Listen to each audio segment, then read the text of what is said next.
2011 оны Брус 41 байна. 2024 онд орж ирсэн. 24 оны 4 сар хавцаа орж ирсэн машин байна.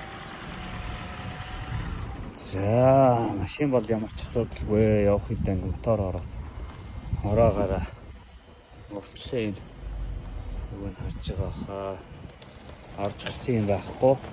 Яг гүүпрэн дээрээ бол бодог байхгүй. Тэгтээ баг зэргийн ганц нэг юм хэрэглээний бас нэг цараатай ийм машин байна. Тэгээд орон нутаг руу ерөнхийдөө гарахаар машин байгаа. Дунд говийн дугаартай.